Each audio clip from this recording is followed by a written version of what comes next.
আসসালামু আলাইকুম প্রিয় শিক্ষার্থীবৃন্দ। নেক্সট জেন ইনস্টিটিউটস এর পক্ষ থেকে আমি ফাহিম তোমাদের সবাইকে স্বাগতম জানাচ্ছি বাংলা প্রথম পত্রের বিভীষণের প্রতি মেঘনাদ কবিতাটিতে। স্পেশালি আমি কথাটি কেন বলছি, আজকে আমরা যে কবিতাটি পড়বো, যারা অলরেডি এইচএসসি পরীক্ষা দিয়ে ফেলেছো, মানে এইচএসসি 25 ব্যাচ, সামনে তোমাদের মহা গুরুত্বপূর্ণ অ্যাডমিশন টেস্ট। স্পেশালি খ ইউনিটের যেসব শিক্ষার্থীরা রয়েছে, যারা বাংলা আনসার করতে হবে, অবশ্যই তোমরা আজকের ক্লাসটা খুব গুরুত্ব এবং মনোযোগ সহকারে দেখবে। কারণ আজকের এই ক্লাসটি থেকেই যদি এই কবিতাটি থেকে প্রশ্ন আসে, অবশ্যই অবশ্যই সেটি কমন পড়ে যাবে। আর এইচএসসি 26 এবং 27 ব্যাচ, তোমাদের জন্য আজকের এই ক্লাসটি মহা গুরুত্বপূর্ণ। কারণ আজকের ক্লাসটিতে তোমরা গল্পের মতো পরিষ্কার হয়ে যাবে এই বিভীষণের প্রতি মেঘনাদ মাইকেল মধুসূদন দত্তের এই খটোমটো কবিতাটি এই মেঘনাদবোধ কাব্য থেকে নেওয়া হয়েছে। এটা এক ধরনের মহাকাব্য, চতুর্দশপদী কবিতা বলি, অমৃতাক্ষর ছন্দে লেখা এই কবিতা তোমার কাছে আজকের পর থেকে আর খটোমটো লাগবে না। ওকে, তাহলে আমি বলবো যে আজকের ক্লাসে তোমরা আগে জয়েন হয়ে যাও, আমি তোমাদের জন্য অপেক্ষা করছি।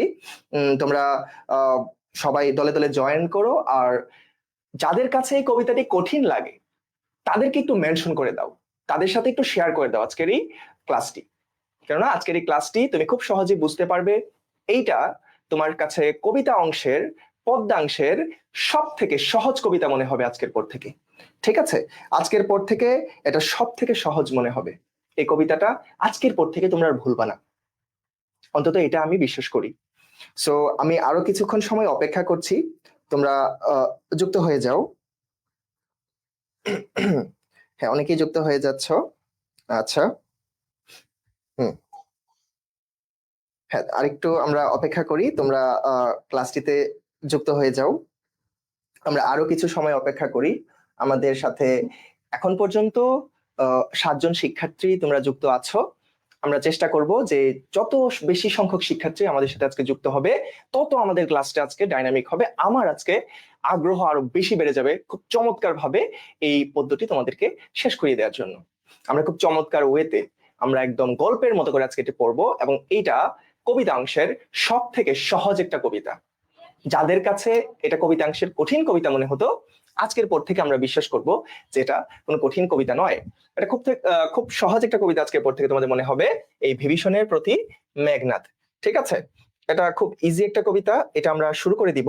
আমরা আরো কিছু শিক্ষার্থী যুক্ত হওয়ার জন্য অপেক্ষা করছি। আরো কিছু শিক্ষার্থী যুক্ত হয়ে যাও, তারপর আমরা শুরু করব। তাহলে সবাই একসাথে প্রত্যেকটা বিষয় বুঝতে পারবো। কারণ আমরা যখন কবিতাটা পড়া শুরু করব, তার আগে আমরা কনটেক্সটটা পড়বো। কনটেক্সট মানে এটা প্রেক্ষাপটটা জানবো, কবিতাটা কোন প্রেক্ষাপট থেকে শুরু হয়েছে সেটা আগে আমরা বুঝবো। ঠিক আছে, হ্যাঁ, এটা মাইকেল মধুসূদন দত্তের একটা চতুর্দশপদী কবিতা। আর এখানে দেখো লিখে রেখেছি, এটা হচ্ছে মেঘনাদবোধ কাব্যর এই ষষ্ঠ স্বর্গের বধূ অংশটা থেকে নেওয়া হয়েছে। তাই না? তোমাদের প্রায় কোশ্চেন থাকে যে এই কবিতাটা বিভীষণের প্রতি মেঘনাদ কবিতাটা কোথা থেকে নেওয়া হয়েছে। মাইকেল মধুসূদন দত্তের মেঘনাদবোধ কাব্যের ষষ্ঠ স্বর্গ মানে 6 নম্বর একটা অংশ আছে, ওই ষষ্ঠ স্বর্গের বধূ নামক যে অংশটা সেটা থেকে নেওয়া হয়েছে। ওকে, যাই হোক, আমরা ফার্স্টেই বলেছিলাম যে আমরা কি করব, আমরা হচ্ছে আগে প্রেক্ষাপটটা একটু শিখবো।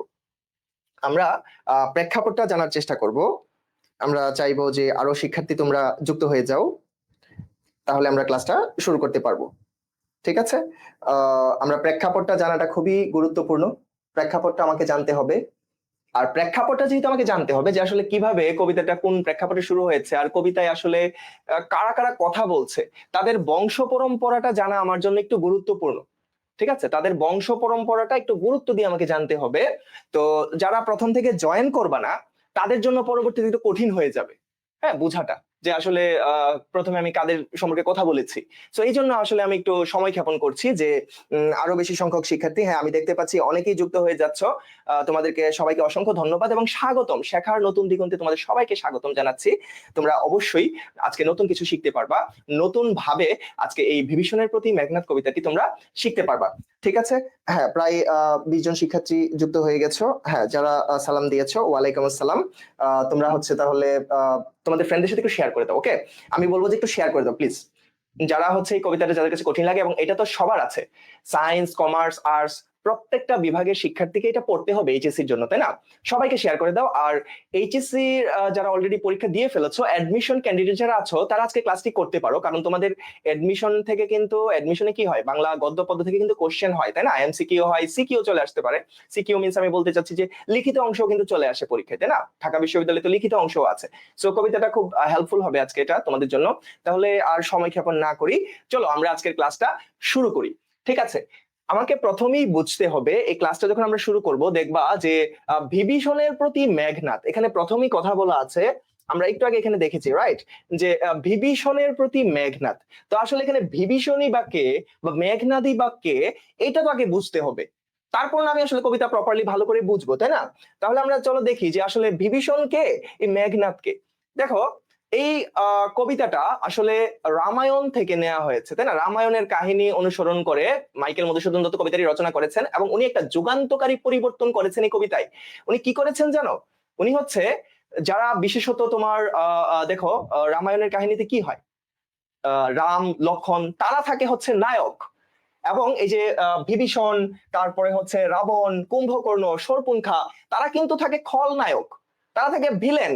উনি কবিতায় কি করেছেন, ভিলেনদেরকে হিরো বানিয়েছেন এবং হিরোদেরকে ভিলেন বানিয়েছেন, নায়কদেরকে খলনায়ক আর খলনায়কদেরকে নায়ক, উল্টিয়ে দিয়েছেন উনি প্রেক্ষাপটটা। ঠিক আছে, তাহলে আমরা, হ্যাঁ, অনেক শিক্ষার্থী যুক্ত হয়ে গেছে, আমরা ক্লাসটা শুরু করতে পারি। তাহলে আমরা যেটা বলছিলাম, যে এই বংশ পরম্পরাটা, এই যে এই বংশটা, এই যে এই রাবণের বংশ, এরা কিন্তু এখানে নায়ক। এই বংশটা হচ্ছে, এখানে এরা কিন্তু সবাই নায়ক বা নায়িকা। ঠিক আছে, এরা নায়ক বা এরা হচ্ছে হিরো। এই বিভীষণের প্রতি মেঘনাদ কাব্যে এরা কিন্তু সবাই হিরো। দেখো, এখানে মেঘনাদ কথাটা বারবার আসে, মেঘনাদ কথাটা বারবার আসে। আমি প্রথমে এখানে দিয়ে রেখেছি নিকষা। খেয়াল করো, নিকষা কে? নিকষা হচ্ছে এই রাবণ, এই বিভীষণ, এই কুম্ভকর্ণ আর এই শূর্পণখার মা, ওদের মা। ঠিক আছে, নিকষা হচ্ছে ওনাদের মা। ঠিক আছে, আর এই মেঘনাদকে খেয়াল করো, মেঘনাদ হচ্ছে এই রাবণের ছেলে। ঠিক আছে, মেঘনাদ হচ্ছে রাবণের ছেলে, আর রাবণ হচ্ছে মেঘনাদের বাবা। আর এই যে বিভীষণ, এই যে বিভীষণের সাথে মেঘনাদের কথাবার্তা হচ্ছে, গল্প হচ্ছে, কথা হচ্ছে ওদের, এই মেঘনাদ কে আসলে? দেখো তো, এই রাবণের ভাই না? এই বিভীষণ হচ্ছে রাবণের ভাই। ওকে, তাহলে এই বিভীষণ রাবণের ভাই, তারপরে এই কুম্ভকর্ণ হচ্ছে রাবণের ভাই, আর এই যে শূর্পণখা, শূর্পণখা কিন্তু রাবণের বোন। তাহলে এই উপরের লাইনে যারা আছে, তারা কিন্তু সবাই ভাই বোন। ওকে, আর তাদের মা হচ্ছে নিকষা। আমরা একটু পরেই দেখবা যে নিকষা জননী তোমার, এই শব্দটা পাবো। তাহলে নিকষা হচ্ছে রাবণ, বিভীষণ, কুম্ভকর্ণ এবং শূর্পণখার মা। আর এই মেঘনাদের সম্পর্কে তারা কি হয়? মেঘনাদের বাবা হচ্ছে রাবণ, মেঘনাদের চাচা হচ্ছে বিভীষণ, কুম্ভকর্ণ, আর মেঘনাদের ফুফুকে বলতো, ফুফু, ফুফু হচ্ছে এই শূর্পণখা। ঠিক আছে, শূর্পণখা হচ্ছে মেঘনাদের ফুফু। এই ক্লিয়ারটা আমরা প্রপার, মানে এই স্লাইডটা আমরা প্রপারলি বুঝতে পেরেছি যে নিকষা হচ্ছে এই রাবণ, বিভীষণ, কুম্ভকর্ণ এবং শূর্পণখার মা, সবার উপরে উনি। তারপর এই যে মেঘনাদ, মেঘনাদের বাবার নাম হচ্ছে রাবণ, আর চাচার নাম হচ্ছে বিভীষণ, কুম্ভকর্ণ, আর এই যে ফুফুর নাম হচ্ছে শূর্পণখা। এই স্লাইড আমরা ক্লিয়ার? ওকে, এই স্লাইড আমরা ক্লিয়ার? যারা ক্লাসটা করছো একটু কমেন্ট করো যে এই স্লাইড আমরা বুঝতে পেরেছি। তাহলে আমরা পরবর্তী স্লাইডে চলে যাচ্ছি। এই স্লাইডটা যদি আমরা ক্লিয়ার হয়ে থাকি, একটু বাচ্চারা তোমরা কমেন্ট করো, একটু কমেন্ট করো যে এই স্লাইডটা আমরা ক্লিয়ার কিনা। তাহলে হচ্ছে আমরা পরবর্তী স্লাইডে চলে যাচ্ছি। আমরা একটু প্রেক্ষাপটটা দেখছি, আমরা বংশটা দেখছি, যে হিরো বা নায়কের বংশটা দেখলাম। এখন আমরা চলো ভিলেনের বংশটা দেখি। এই বংশটা আমরা একটু দেখি। ঠিক আছে, এখানে কার কার সম্পর্কে কথা বলা হচ্ছে? ওরা কিন্তু হচ্ছে তোমার খলনায়ক। ওকে, এখানে ওরা কিন্তু হচ্ছে রাম লক্ষণ, ওরা কিন্তু খলনায়ক। ওকে, খলনায়ক বা ভিলেন, ওরা কিন্তু ভিলেন। এখন ভিলেনের বংশে কি আছে দেখো, এই যে রাম, এই যে রাঘব কথাটা বারবার আসে, রামের কথাটা বারবার আসবে, লক্ষণের কথা বারবার আসবে। ওরা ওদের ওদের মায়ের নাম হচ্ছে সুমিত্রা। ওদের মায়ের নাম কি? ওদের মায়ের নাম কিন্তু সুমিত্রা। তারপরে আরো কথা পাবে যে রামের অনুজ, রামের অনুজ, এটাকে কি বলতেছে? যে রামানুজ। রামানুজ কথাটা তোমরা পাবা, রামানুজ মানে রামের অনুজ, রামের অনুজ মানে রামের ছোট ভাই। লক্ষণ তাহলে কে? এই রামের অনুজ বা রামের ছোট ভাই। তারপরে দেখো লক্ষণের আরো কি পরিচয় আছে, সে হচ্ছে সৌমিত্রী কুমতি। এই কথাটা তোমরা প্রায়ই কবিতায় পাবা যে সৌমিত্রী কুমতি। এই সৌমিত্রী কুমতি মানে হচ্ছে সুমিত্রার মন্দ ছেলে, খারাপ ছেলে, তাই না? এখানে কুমতি, মতি মানে ছেলে, এখানে কুমতি হচ্ছে মানে হচ্ছে মন্দ ছেলে, সুমিত্রার ছেলে। তাহলে এই যে সৌমিত্র কুমিতি বা সুমিত্রার কু ছেলে এবং এই যে রামের অনুজ বা রামের ভাই, সে কে? সে আসলে লক্ষণ, সে আসলে লক্ষণ। আচ্ছা, এই যে অনেকেই বুঝতে পেরেছো। আচ্ছা, আরেকটু কি বুঝাবো সাকিব ইসলাম, একটু ক্লিয়ার করবা? হ্যাঁ, আশা করি ওটা বুঝতে পেরেছো। আমি এর আগের স্লাইডটাতে একজন কি বলতেছিলা যে এখানে আমরা কি দেখছি বলতো? এখানে দেখছি যে এখানে নায়ক কারা। এই কবিতাটিতে দুইটা পক্ষ আছে, একটা পক্ষ হচ্ছে নায়ক, আরেকটা পক্ষ হচ্ছে খলনায়ক। তাইলে এই মাইকেল মধুসূদন দত্ত তার কবিতায় ওনাদেরকে হচ্ছে নায়ক তৈরি করেছেন, নায়ক। এই যে রাবণ নায়ক, বিভীষণ হচ্ছে এখানে খলনায়কের চরিত্রে অভিনয় করেছে, ঠিক আছে? বিভীষণ কিন্তু এখানে ওই যে রামের দলে ছিল, তাহলে এই জায়গায় হচ্ছে বিভীষণ শুধু খলনায়ক, এই জায়গায় শুধু বিভীষণ খলনায়ক, আর বাকি সবাই এই বংশের সবাই কিন্তু নায়ক হিসেবে উপস্থাপিত হয়েছে। তাহলে মেঘনাথ হচ্ছে এখানে প্রধান নায়ক। তারপরে এই যে নিকষা হচ্ছে এই যে রাবণ, বিভীষণ, কুম্ভকর্ণ, শূর্পণখার হচ্ছে মা, আর এই মেঘনাথ হচ্ছে রাবণের ছেলে, আর এই যে বিভীষণ কুম্ভকর্ণের হচ্ছে কি ভাতিজা, আর শূর্পণখার কি হচ্ছে ফুপু হচ্ছে, তাই না? এটাই তো আমরা জেনেছি। তারপরে আমরা দেখেছি এই খলনায়কের বংশ, এখানে দেখেছি আমরা সুমিত্রাকে। এই সুমিত্রা হচ্ছে রাম এবং লক্ষণের মা, এবং এই যে এখানে দেখছি আমরা রামের অনুজ মানে রামানুজ, এবং এই যে সুমিত্রার ছেলে বা সৌমিত্রী কুমতি, সে কিন্তু হচ্ছে লক্ষণ, তাই না? এই পর্যন্ত আমরা ক্লিয়ারলি বুঝতে পেরেছি। এখন আমরা চলো এই নাটকের মেইন প্রেক্ষাপটে চলে যাই। নাটক বলতেছি এই জন্য কারণ এটা একটা কবিতা, নাট্যধর্মী একটা কবিতা, ঠিক আছে? এখানে দেখবা যে দুইজন ব্যক্তির মধ্যে কথোপকথন হবে। তাহলে আমরা চলো মেইন প্রেক্ষাপটটা নিয়ে আলোচনা করি। এখন এই কবিতার মেইন প্রেক্ষাপটটা নিয়ে আলোচনা করি। দেখো কবিতাটা কিভাবে শুরু হয়েছে। কবিতাটা শুরু হয়েছে এই নিকমভিলা যজ্ঞাগারে। এই নিকমভিলা যজ্ঞাগারে ব্যাপারটা হয়েছে যে এই যে রাম এবং লক্ষণ, এই যে ওদের লঙ্কাপুরী, রাবণদের যে লঙ্কাপুরী ছিল, মানে মেঘনাথের যে জন্মভূমি ছিল, সেই লঙ্কাপুরীতে আক্রমণ করেছে রাম এবং লক্ষণ। যার ফলে ব্যাপারটা হয়েছিল যে এই যে রাবণের বড় ছেলে ওই রাম এবং লক্ষণের সাথে যুদ্ধরত অবস্থায় মৃত্যুবরণ করেছে। পরবর্তীতে এই যে মেঘনাথকে রাবণ কি করেছে? প্রধান সেনাপতি হিসেবে নিয়োগ দিয়েছে।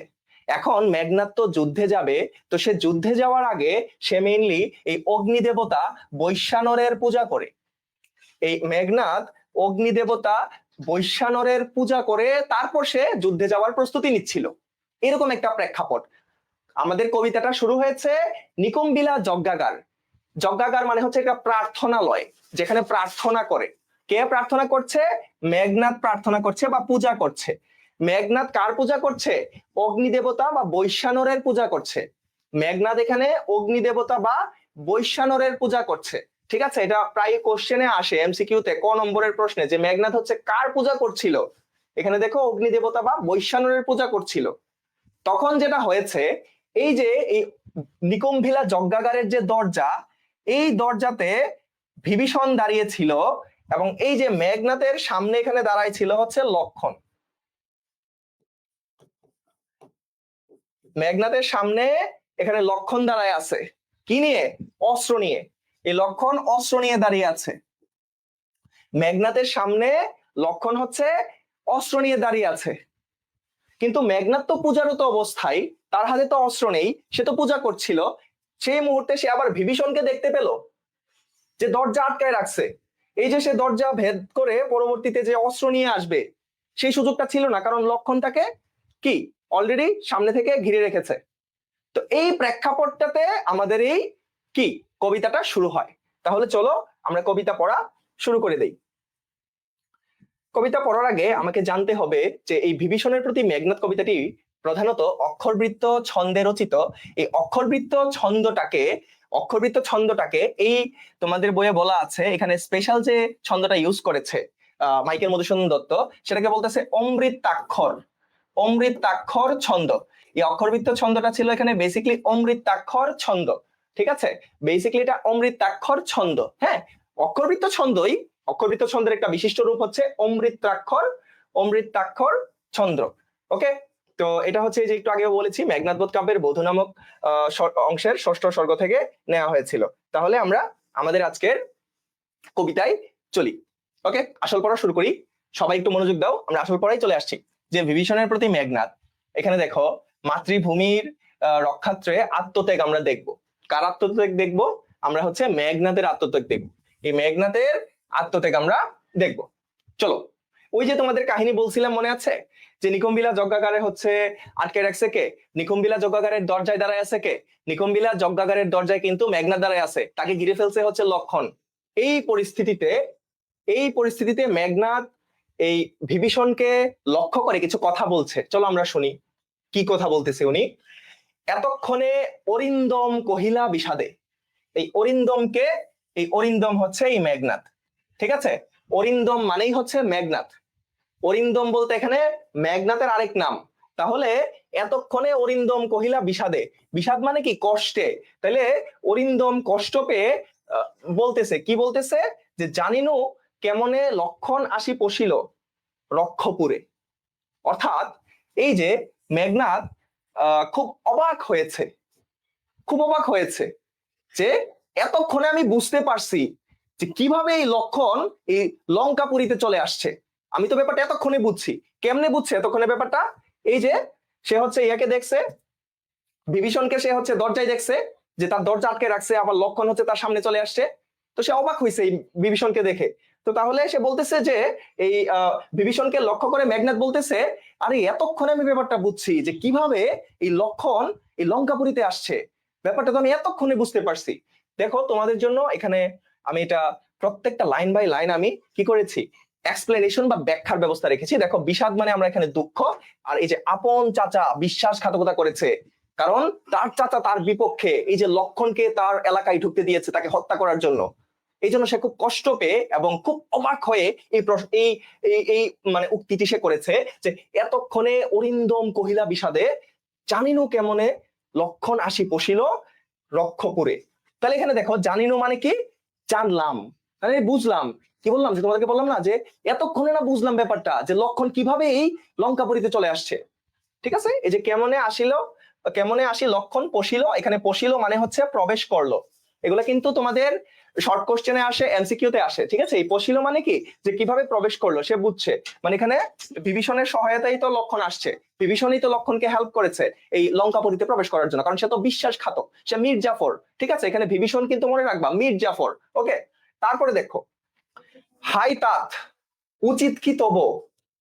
হাই তাত উচিত কি তব মানে কি? এখানে তাত মানে হচ্ছে, তাত অর্থ হচ্ছে পিতা, বাট এই কবিতায় তাত মানে চাচা অর্থে ব্যবহৃত হয়েছে। তাত মানে পিতৃব্য বা পিতাতুল্য। পিতৃব্য বা পিতাতুল্য, এখানে পিতাতুল্য বলতে চাচাকে বোঝানো হচ্ছে। কি বলতেছে? হাই তাত উচিত কি তব, মানে হাই চাচা, তোমার এই কাজটা করা কি ঠিক হয়েছে? তুমি তোমার দেশের মানুষের বিপক্ষে গিয়ে তুমি কিভাবে একটা শত্রুকে তোমার ঘর দেখাইলা? তোমার কি কাজটা ঠিক হয়েছে? এই প্রশ্নটা সে অবাক হয়ে করেছে। কে করেছে? মেঘনাদ করেছে। প্রশ্নটা সে কাকে করেছে? সে বিভীষণকে করেছে। তাহলে এই বিষয়টা আমরা বুঝলাম, এই লাইনগুলো কি আমরা বুঝলাম? একটু কমেন্ট করে জানাই দাও যে এতটুকু আমরা বুঝলাম কিনা। আমরা দেখি এতটুকু আমরা বুঝছি কিনা, আমরা একটু কমেন্ট করো। হ্যাঁ হ্যাঁ, thank you very much Sakib. বুঝতে পারছো? এইটুকু আমরা বুঝছি কিনা আমরা একটু কমেন্ট করি। তারপরে দেখো এই যে একটু আগে তোমাদের নিকষা পড়াইছিলাম মনে আছে? এই যে দেখো, নিকষা সতী তোমার জননী, নিকষা সতী তোমার জননী। তাহলে নিকষা রাবণের যদি মা হয়, তাহলে বিভীষণেরও তো মা। এই যে একটু আগে আমরা ফার্স্টে আমরা এটা দেখছি। এটা আমরা কেন আগে পড়ে নিছি? আমাদের যেন প্যাচ না লাগে। এই যে নিকষা যদি রাবণের মা হয়, তাহলে বিভীষণেরও মা। তারপর বিভীষণের আরেক ভাই আসবে, কুম্ভকর্ণের কথাও আসবে, তাহলে কুম্ভকর্ণেরও মা। তারপর আমরা এক্সট্রা ইনফরমেশন জেনে রাখলাম যে শর্পণখারও মা, মানে শর্পণখাও কি বিভীষণের বোন। এটা আমরা একটু আগে এই জন্যই জানলাম। ঠিক আছে, এই বিষয়টা কিন্তু আমরা এই জন্য একটু আগে জানলাম। তাহলে ফার্স্টে কি ঘটনা কি হইলো? যে এই যে নিকুম্বিলা যজ্ঞাগারের দরজায় মেঘনাদ বিভীষণকে দেখতে পাইছে, আর মেঘনাদের পিছনে কে দাঁড়ানো আছে? লক্ষণ অস্ত্র নিয়ে দাঁড়ায় আছে। তখন লক্ষণ কষ্টে দুঃখে বিষাদে বলতেছে কি, এতক্ষণে বুঝিলাম, মানে আরে এতক্ষণে আমি ব্যাপারটা বুঝছি যে কিভাবে এই লক্ষণ আমার এই যজ্ঞাগারে প্রবেশ করছে, আমাদের এই লঙ্কাপুরীতে প্রবেশ করছে। তখন সে পরবর্তীতে আবার কষ্ট পেয়ে বলতেছে, হাই তাত, উচিত কি তো বয়ে কাজ। মানে এই বিভীষণকে আবার সে লক্ষ্য করে বলতেছে, হাই চাচা, তাত মানে এখানে চাচা, হাই চাচা, তোমার কি এই কাজটা ঠিক হইলো? তোমার কি বিশ্বাসঘাতকতা করাটা ঠিক হলো? নিকষার মতো একজন ব্যক্তি তোমার মা, হ্যাঁ, নিকষা সতী তোমার জননী, হ্যাঁ, রাবণদের কাছে নিকষা খুবই পবিত্র, ওনাদের মা, পবিত্র মা। তো এই নিকষা সতী তোমার জননী, সহুদর রক্ষ শ্রেষ্ঠ, তোমার ভাই হচ্ছে রক্ষশ্রেষ্ঠ। রক্ষশ্রেষ্ঠ কে? রক্ষশ্রেষ্ঠ হচ্ছে এই রাবণ, রক্ষপুরের শ্রেষ্ঠ রাজা রাবণ, এই রক্ষশ্রেষ্ঠ রাবণ, তাই না?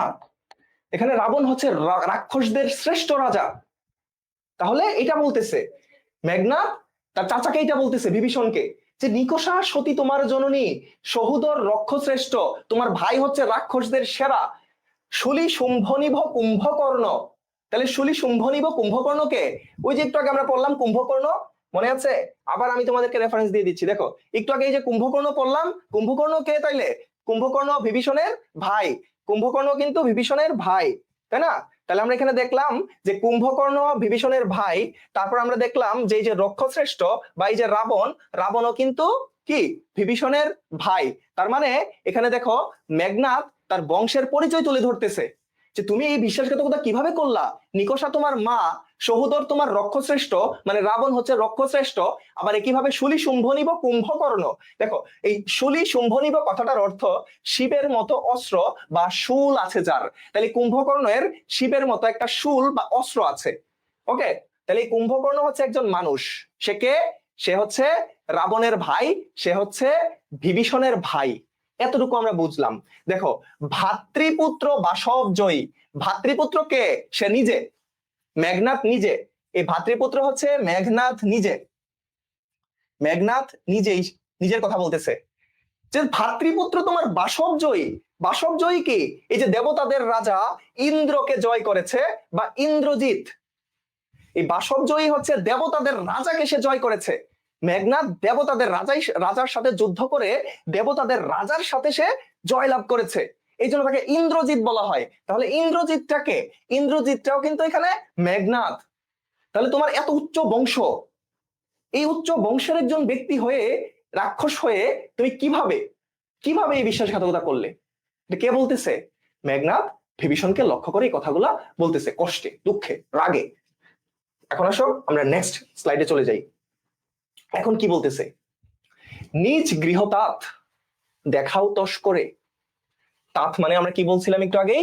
চাচা, ঠিক আছে? তাত মানে চাচা, মানে এই যে বিভীষণকে লক্ষ্য করে মেঘনাদ আরো বলতেছে যে নিজের বাসা চোররে দেখাও, নিজের বাসা চোররে দেখাও। এই যে দেখাও তস্করে, এই তস্কর মানে হচ্ছে চোর, ঠিক আছে? এই তস্কর কি? তস্কর মানে হচ্ছে চোর, মানে নিজের ঘরের পথ তুমি চোরকে দেখাই দিলা। খুব অবাক হচ্ছে মেঘনাদ, খুব অবাক হচ্ছে যে নিজের ঘরটাকে তুমি চোররে দেখাই দিছো, ঠিক হইলো কাজটা? তারপর চলো দেখি কি বলছে। চন্ডালে বসাওয়ানি রাজার আলয়ে।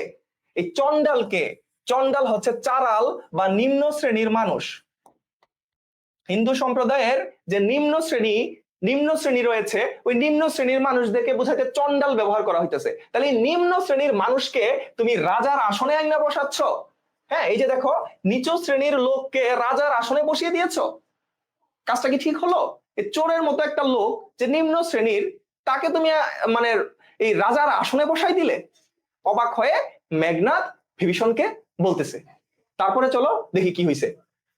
তারপর সে আবার বলতেছে, সে আবার মনকে বুঝ দিয়ে বলতেছে, কিন্তু নাহি গঞ্জি তোমা, মানে গঞ্জি মানে এখানে তিরস্কার করি, মানে তোমাকে বকা না দেই, তিরস্কার করার কি, তোমাকে তিরস্কার না করি, গালি না দেই তোমাকে। আবার বিভীষণ এই কথাটা, মেঘনাথ এই কথাটা আবার বিভীষণকে বলতেছে। মেঘনাথ আবার বলতেছে, থাক তোমার গালিগালাজ না করি, গুরুজন তুমি। কারণ মানে মেঘনাথ তো হচ্ছে মেঘনাথের সম্পর্কে কি হয়, মেঘনাথ তো বিভীষণের সম্পর্কে চাচা, তাই না? তুমি তো আমার চাচা, তোমাকে আমি গালিগালাজ না করি, তোমাকে আমি তিরস্কার না করি। এখন সে কি বলতেছে দেখো, কারণ তুমি হচ্ছে পিতৃতুল্য, গুরুজন তুমি, তুমি পিতার তুল্য, তোমাকে গালিগালাজ না করি। বলতেছে যে ছাড়ো দ্বার, এই যে দ্বার, এই দ্বার জিনিসটা কি?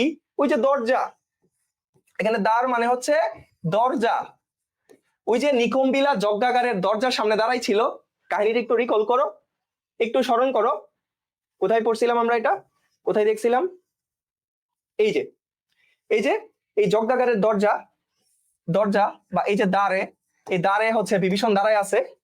এখানে মেঘনাথকে ওই দরজা খুলে অস্ত্র আনতে দিতেছে না, এই জন্য সেটা বলতেছে। ঠিক আছে, দেখো এই জন্য বলতেছে যে ছাড়ো দ্বার, যে দরজা ছাড়ো, দরজা ছাড়ো, আমি অস্ত্রাগারে যাব, অস্ত্র নিয়ে আসবো, লক্ষণের বিরুদ্ধে যুদ্ধ করব। দেখো কি বলতেছে, তারপর কি বলতেছে যে পাঠাইব রামানুজে। এই যে দেখো রামানুজ, এই শব্দটা আমরা একটু আগে শিখে আসছি না? রামানুজ কি ছিল একটু আগে আমরা শিখে আসছি না, যে রামের অনুজ। একটু আগে আমরা এটা শিখে আসছি, দেখো আমি বারবার তোমাদেরকে রেফারেন্স দিয়ে দেখাচ্ছি। একটু আগে এটা কেন আমরা শিখছি দেখো, এই যে রামানুজ মানে কে? লক্ষণ, রামের অনুজ। ঠিক আছে, এই যে রামের অনুজের কথা বলতেছে। ঠিক আছে, তোমরা যেন এটা কানেক্ট করতে পারো, এই জন্য এটা আমি আবার দেখাইলাম। আচ্ছা, তাইলে কি বলতেছে সে, দেখো যে পাঠাইব রামানুজে, তাহলে রামানুজ মানে হচ্ছে এখানে লক্ষণের কথা বলতেছে, রামের অনুজ। রামানুজ মানে হচ্ছে, আমি আবার লিখে দিচ্ছি কি, রামের অনুজ বা ছোট ভাই। রামের অনুজ মানে হচ্ছে কি, এই অনুজ মানে কি, অনুজ মানে হচ্ছে ছোট ভাই, ছোট ভাই। ঠিক আছে, এগুলো আমরা একদম ক্লিয়ার থাকবো যেন এমসিকিউ তে আসলে আনসার করতে পারি। রামের অনুজ লক্ষণ, তাহলে এই লক্ষণ রে কোথায় পাঠাবো? এই সমনে ভবনে, মানে হচ্ছে মৃত্যুপুরীতে, মানে যমদূতের কাছে পাঠাবো। ঠিক আছে, এই সমনে ভবনে মানে একদম যমের কাছে পাঠাবো। যমকে, ঠিক আছে, আমরা বলি না যে যে হচ্ছে আত্মা নিয়ে নেয় মানুষকে, মানুষ মানুষ মৃত্যুর পরে যে আত্মাটা যে হচ্ছে স্বর্গ বা নরকে নিয়ে যায়, তাই না? তাহলে সে হচ্ছে একদম নরকে পাঠাবে, মৃত্যুপুরীতে পাঠাবে। কাকে পাঠাবে? এই রামানুজকে বা লক্ষণকে। তাহলে মেঘনাদ বিভীষণকে লক্ষ্য করে বলতেছে যে আপনি আমার চাচা, আপনাকে আমি তিরস্কার না করি, আপনি দরজাটা ছেড়ে দেন, আমি হচ্ছে অস্ত্রাগারে যাই, গিয়ে কি করি, অস্ত্র নিয়ে এসে এই রামের অনুজ এই লক্ষণকে সমনে ভবনে পাঠাই, মানে মৃত্যুপুরীতে পাঠাবো আজকে এখন। এই কথা বলতেছে কে? বলতেছে মেঘনাদ, বলতেছে বিভীষণকে। তাহলে চলো এরপরে দেখি কাহিনী কি হইল। তারপর সে বলতেছে লঙ্কার কলঙ্ক, এই কলঙ্ক কে? লক্ষণ। লঙ্কা হচ্ছে ওদের পবিত্র ভূমি, মাতৃভূমি। বিভীষণ এবং মেঘনাদ দুইজনের পবিত্র মাতৃভূমি, ওই মাতৃভূমিতে লক্ষণ আসছে মানে ওই ভূমি অপবিত্র হয়ে গেছে। তাহলে কি করবে? এই লঙ্কার যে কলঙ্কটা রয়েছে, এই লক্ষণ রয়েছে, এই যে লক্ষণ প্রবেশ করছে তাদের পবিত্র ভূমিতে, এই পবিত্র ভূমি যে অপবিত্র হয়েছে সেটাকে সে আবার পবিত্র করবে কিভাবে? লঙ্কার কলঙ্ক আজি ভঞ্জিব আহবে। ভঞ্জিব মানে হচ্ছে দূর করে দিবে। ভঞ্জিব মানে দেখো এখানে লেখা আছে দূর করবে। কিভাবে দূর করবে? আহবে। আহবে মানে যুদ্ধ করে দূর করবে। তাহলে আমরা ব্যাপারটা বুঝতে পারতেছি, গল্পটা আমি বুঝতে পারতেছি, আমি কিন্তু গল্পের মতো এটা পড়ছি। আমি কি গল্পটা বুঝতে পারছি? একটু কমেন্ট করো তোমরা, ঠিক আছে? হ্যাঁ, পিডিএফ পাওয়ার ব্যাপারটা আমরা একটু পরে আলোচনা করব, ঠিক আছে? তো আমরা কি গল্পটা বুঝতে পারতেছি বলো? অ্যাকচুয়ালি এটা কবিতা, বাট আমরা এটা গল্পের মতো পড়ছি, এটাকে আমরা বুঝতে পারতেছি কিনা তোমরা একটু রেসপন্স করো। তাহলে এই পর্যন্ত গেল, এই পর্যন্ত কাহিনী গেল। তাহলে এই যে দুইটা স্লাইডে কে কথা বলছে বলো তো? মেঘনাদ বিভীষণকে উদ্দেশ্য করে কথাগুলো বলতেছে। তখন পর্যন্ত মেঘনাদ বিভীষণকে উদ্দেশ্য করে কথাগুলো বলছে, আর বিভীষণ চুপচাপ কথাগুলো শুনছে। বিভীষণ কি করছে? চুপচাপ কথাগুলো শুনছে। এখন বিভীষণ কথা বলবে, দেখো এখন তাহলে বিভীষণ কথা শুরু করবে। দেখো উত্তরিলা মানে ওই যে মেঘনাদ এতক্ষণ বিভীষণকে এতগুলা কথা বলছে, সেই কথাগুলোর উত্তর দিতেছে এখন কে? বিভীষণ উত্তর দিতেছে। মেঘনাদ যে এতক্ষণ বিভীষণকে এতগুলা কথা বলছে, সেই কথাগুলোর উত্তর এখন একটা একটা করে দিচ্ছে বিভীষণ। তাহলে এখানে বলতেছে উত্তরিলা বিভীষণ, মানে বিভীষণ উত্তর দেওয়া শুরু করছে যে বৃথা এ সাধনা। বৃথা এ সাধনা মানে কি? ওই যে মেঘনাদ বিভীষণকে রিকোয়েস্ট করেছে। রিকোয়েস্ট মানে কি? মানে প্রার্থনা করেছে ওনার কাছে। হ্যাঁ, বিভীষণের কাছে প্রার্থনা করেছে যে আপনি অস্ত্রাগারে আমাকে যেতে দিন, রাস্তাটা ছেড়ে দিন, দরজাটা আমাকে ছেড়ে দিন, চলে যাব। কিন্তু এই বিভীষণ উত্তর দিচ্ছে কি? বৃথায় সাধনা, না তুমি অস্ত্রাগারে যাইতে পারবা না, তোমাকে যেতে আমি দিব না। অস্ত্র আনার সুযোগ চাইছিল, তাই না, দরজা ছেড়ে দিতে, কিন্তু সে বলতেছে কি বৃথায় সাধনা। বিভীষণ বলতেছে না না, তোমার এই কাজ হবে না, আমি তোমাকে অস্ত্রাগারে যেতে দিব না। কেন? এই যে ধীমান, বৃথা এই সাধনা ধীমান। ধীমান মানে কি? ধী সম্পন্ন। ধীমান মানে এই ধী সম্পন্ন মানে কি? জ্ঞানী। ধী সম্পন্ন মানে হচ্ছে জ্ঞানী ব্যক্তি, জ্ঞানী। হ্যাঁ, এখানে ধীমান মানে জ্ঞানী অর্থে বোঝাচ্ছে। কে জ্ঞানী? মেঘনাদ জ্ঞানী। বলতেছে বৃথায় সাধনা ধীমান, তোমার এই সাধনা কোনো লাভ নাই, তুমি অস্ত্রাগারে যেতে পারবা না, এটা বলতেছে। ঠিক আছে, রাঘব দাস আমি। কে রাঘব দাস? রাঘব দাস হচ্ছে বিভীষণ। এই বিভীষণ বলতেছে সে হচ্ছে রাঘব দাস। রাঘব দাস, রাঘব দাস মানে রামের দাস, মানে রামের ভক্ত। বিভীষণ হচ্ছে রামের ভক্ত বা রামের দাস, সেটা বলতেছে যে রাঘব দাস আমি কি প্রকারে তাহার বিপক্ষে কাজ করিব, রক্ষিতে অনুরোধ। এই যে তুমি আমাকে অনুরোধ করেছ যে অস্ত্রাগারে আমাকে যেতে দিন, অস্ত্র আনতে দিন, আমি তো তোমাকে অস্ত্রাগারে যাইতে দিতে পারি না, কারণ আমি তো রাঘব দাস, আমি তো হচ্ছে রামের দাস, আমি রামের বিপক্ষে যেতে পারবো না। ধীমান, আমি রামের বিপক্ষে যেতে পারবো না, কারণ আমি হচ্ছে রামের দাস, তাই তোমার অনুরোধও আমি রাখতে পারবো না। এই কথা কে বলছে? বিভীষণ এতক্ষণ এই কথাগুলা কাকে বলছে? মেঘনাদকে বলছে। এখন দেখো এখন ব্যাপারটা কি হইছে, তাহলে এই কথাগুলা মেঘনাদকে বিভীষণ বলেছে, এখন আবার মেঘনাদ উত্তর দিচ্ছে। এখন মেঘনাদ আবার উত্তর দিচ্ছে, কি উত্তর দিচ্ছে? উত্তরিলা কাতরে রাবণী। এই যে রাবণী, রাবণী মানে হচ্ছে রাবণের ছেলে। এখানে রাবণী মানে কি বলো? এই রাবণী মানে হচ্ছে রাবণের ছেলে। ঠিক আছে, রাবণের ছেলে। রাবণের ছেলে কে তোমরা বলো তো? রাবণের ছেলে কিন্তু হচ্ছে এই মেঘনাদ। মেঘনাদকে বোঝানো হচ্ছে। ঠিক আছে, উত্তরিলা কাতরে রাবণী। কাতর মানে কি? কষ্টে উত্তর দিচ্ছে, কষ্টে সে উত্তর দিতেছে। হে পিতৃব্য, পিতৃব্য মানে কি? পিতার তুল্য বা চাচা। হে চাচা, তব বাক্যে ইচ্ছা মরিবারে, আপনার এই বাক্য শুনে আমার মরে যেতে ইচ্ছা করতেছে। কি তব বাক্যে ইচ্ছা মরিবারে? এটা মানে বোঝাচ্ছে আপনার এই কথা শুনে আমার মারা যেতে ইচ্ছা করতেছে। আপনি একটা দাসকে বলতেছেন আপনি ওনার দাস, মানে এই যে রাঘব দাস আমি বলছে, এই বিভীষণ যে বলতেছে যে আমি রাঘব দাস, আমি তোমার কথা শুনতে পারবো না, এটা শুনে মেঘনাদ খুব কষ্ট পাইছে। কষ্ট পেয়ে বলতেছে কি কথা বললেন আপনি, এটা আপনার এই কথা শুনে আমার মারা যেতে ইচ্ছা করতেছে। তারপর চলো দেখি কি হয়েছে, যে আপনার এই কথা শুনে তো আমার মারা যেতে ইচ্ছা করতেছে। হ্যাঁ, রাঘবের দাস তুমি? আপনি রাঘবের দাস? আপনি রাক্ষসদের শ্রেষ্ঠ, আপনার শ্রেষ্ঠ বংশ, আপনি এগুলো ভুলে গেছেন? আপনি রাক্ষসের মানে রক্ষশ্রেষ্ঠ হয়ে, রক্ষশ্রেষ্ঠ আপনার ভাই, আপনার ভাতিজা হচ্ছে বাসকজয়ী, আপনি রাঘবের দাস? মানে খুব অবাক হয়ে গেছে মেঘনাদ, খুব অবাক হয়ে গেছে।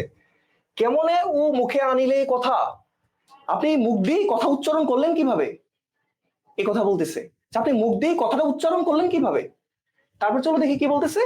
এই যে তাঁত, হ্যাঁ, কেমনে কথা মুখে আনিলেন তাঁত, মানে চাচাকে বলতেছে কহতা দাসেরে। ওই যে যেটা একটু আগে তোমাকে এক্সপ্লেন করলাম, যে রাঘব তো আমাদের দাস হওয়ার কথা, আপনি ওনাকে এই রাঘবকেই দাস বলতেছেন, এই কথা আপনি এই মুখে আনলেন কিভাবে? ওকে, তারপর কি হয়েছে কাহিনী চলো আমরা দেখি। তারপর মেঘনাদ উদাহরণ দিচ্ছে, মেঘনাদ উপমা ব্যবহার করতেছে, উপমা দিয়ে বোঝাচ্ছে বিষয়টা। দেখো কিভাবে বোঝাচ্ছে। স্থাপিলা বিধুরে বিধি, এই বিধু মানে হচ্ছে চাঁদ। সৃষ্টিকর্তা চাঁদকে আকাশে স্থাপন করেছে, এটা বুঝাচ্ছে। কে বলতেছে এই কথাটা? স্থাপিলা বিধুরে বিধি, এই কথাটা কে বলতেছে? এই কথাটা কিন্তু মেঘনাদ বলতেছে। মেঘনাদ বুঝাচ্ছে, মেঘনাদ তার চাচাকে বুঝাচ্ছে। হ্যাঁ, আপনি রাঘবের দাস কেমনে হন এটা বুঝাচ্ছে। দেখো কিভাবে বুঝাচ্ছে, যে স্থাপিলা বিধুরে বিধি স্থানুর ললাটে। স্থানুর ললাট মানে হচ্ছে আকাশের মাঝখানে, আকাশে স্থাপন করেছে। কি স্থাপন করেছে? খোদা চাঁদ। বিধি, বিধি মানে হচ্ছে এখানে সৃষ্টিকর্তা। সৃষ্টিকর্তা চাঁদকে আকাশে স্থাপন করেছেন, একদম আকাশের মাঝখানে স্থাপন করেছেন। তাই বলে কি, তাই বলে কি পরে কি ভূতলে শশী যান গড়াগড়ি ধুলাই। সৃষ্টিকর্তা খুব ভালো করে চাঁদকে আকাশের মাঝখানে স্থাপন করেছে, তাই বলে কি চাঁদ মাটিতে এসে, পৃথিবীতে এসে ধুলাই গড়াগড়ি করে? এটা বুঝাচ্ছে, মানে এটা কিন্তু উপমা ব্যবহার করছে। কি উপমা ব্যবহার করতেছে? কারণ দেখো, রাবণরা কিন্তু রাক্ষস শ্রেষ্ঠ, তারা শ্রেষ্ঠ বংশে জন্মগ্রহণ করছে, তারা কিভাবে এই নিচু শ্রেণীর মানুষের দাস হবে? এটা বুঝাইতে গিয়ে এই মেঘনাদ ওর চাচারে বলতেছে সৃষ্টিকর্তা চাঁদকে আকাশে স্থাপন করছে, তাই বলে কি চাঁদটা মাটিতে এসে গড়াগড়ি খায়? বলেন তো, আপনিই বলেন। আপনার এত উচ্চ বংশে জন্ম, তাই বলে আপনি এত নিচে নেমে যাবেন? আপনি এখানে রাঘবের দাস হয়ে যাবেন? এটা বুঝাইতে গিয়ে উনি এই কথাটা বলছে।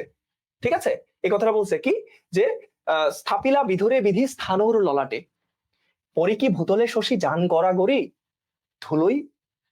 মানে তাহলে এই শশী মানেও চাঁদ, আমরা দেখতেছি এই শশী মানে চাঁদ। মানে চাঁদ রে যেহেতু সৃষ্টি করতে উপরে সৃষ্টি করেছে আকাশে, তাই বলে তো চাঁদ ধুলাই গড়গড়ি করে না।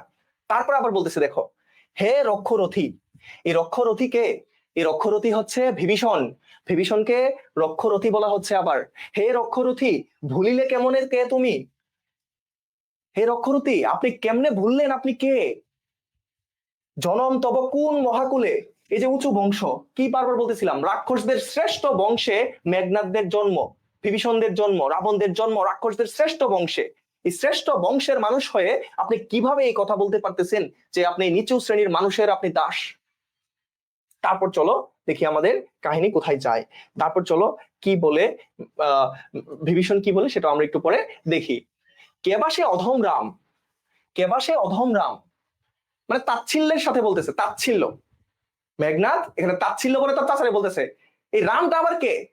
কে সে রাম? স্বচ্ছ সরোবরে করে কেলি রাজহংস পঙ্কজ কাননে। দেখো, এই স্বচ্ছ সরোবর মানে হচ্ছে পরিষ্কার জলাশয় বা পরিষ্কার পুকুর। ঠিক আছে, পরিষ্কার পুকুর, একদম পরিষ্কার পুকুর বা জলাশয়, আমরা জলাশয় বলি তাই না? পরিষ্কার জলাশয়, পরিষ্কার জলাশয়। ওকে, আচ্ছা এটা কি হইলো?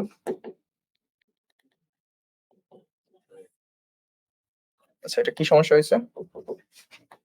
আমরা এখানে পড়তেছিলাম, হ্যাঁ, যে এই স্বচ্ছ সরোবর মানে হচ্ছে এই পরিষ্কার জলাশয়। তাহলে এই পরিষ্কার জলাশয়ে রাজহংস খেলাধুলা করে, সে কি কখনো পঙ্কজ কাননে যায়?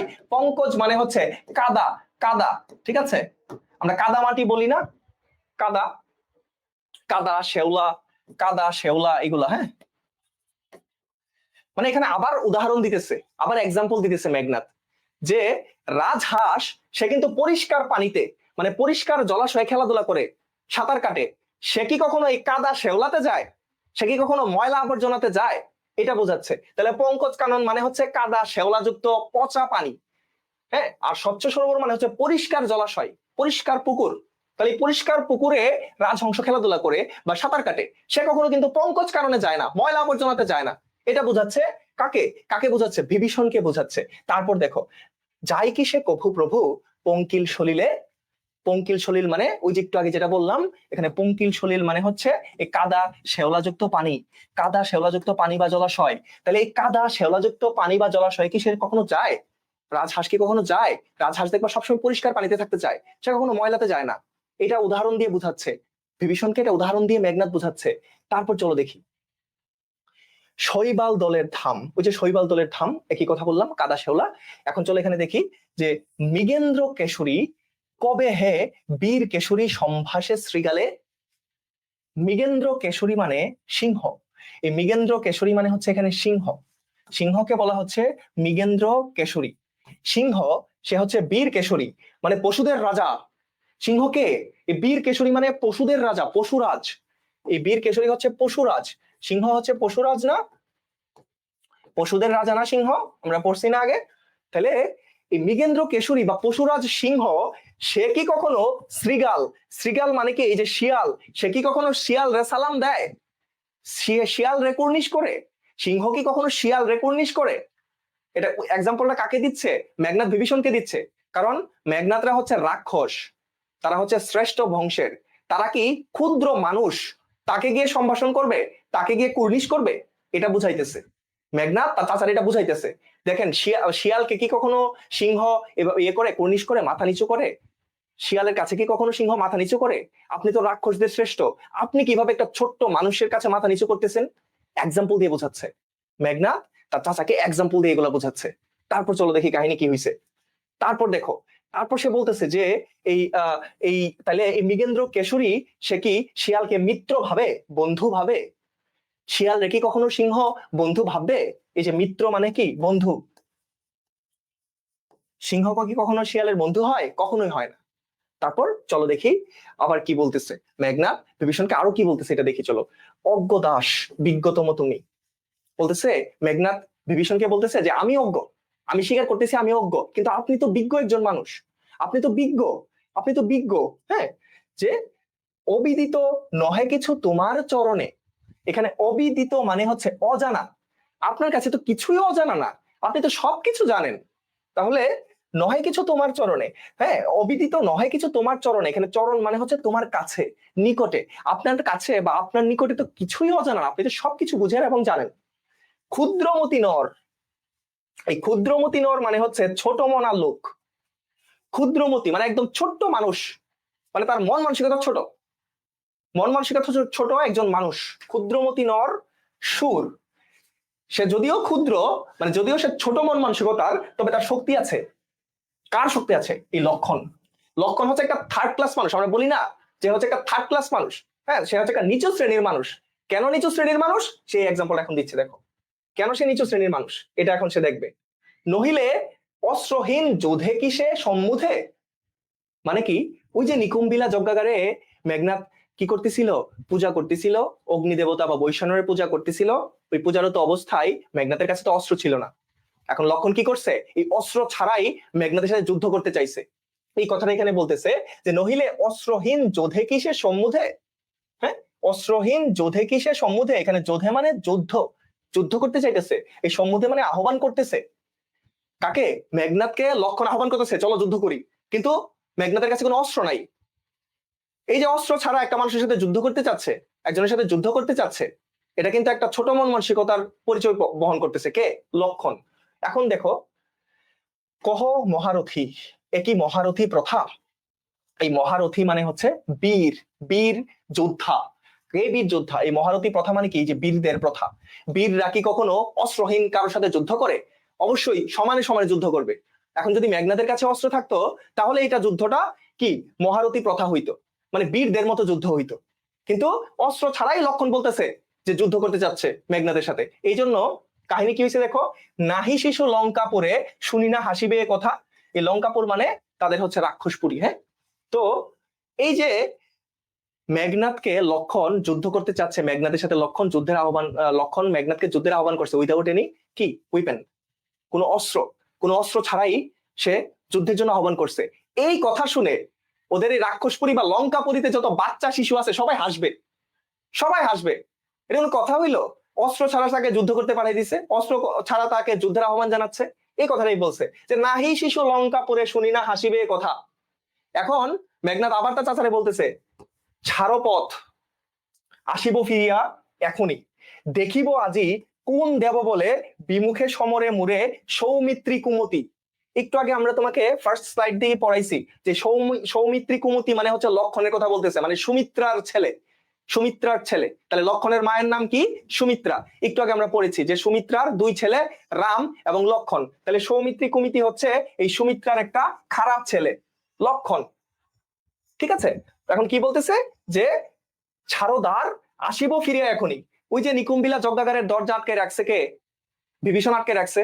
এখন মেঘনাদ তাকে বলতেছে যে আপনি এই দরজাটা খুলে দেন, আমি এখনই অস্ত্রাগারে যাব, অস্ত্রাগার থেকে অস্ত্র এনে এখন এই লক্ষণ বদমাইশটাকে কি করব, ওকে এখনই আমি হত্যা করব, এখনই লঙ্কার কলঙ্ক আজকে আমি শেষ করব এখনই। এটাই বলতেছে যে এখনই দেখিব আজ কোন দেব বলে বিমুখে, কোন দেবতার শক্তিতে সে আজকে এখান থেকে বেঁচে ফিরে, এইটা আমি আজকে দেখবো।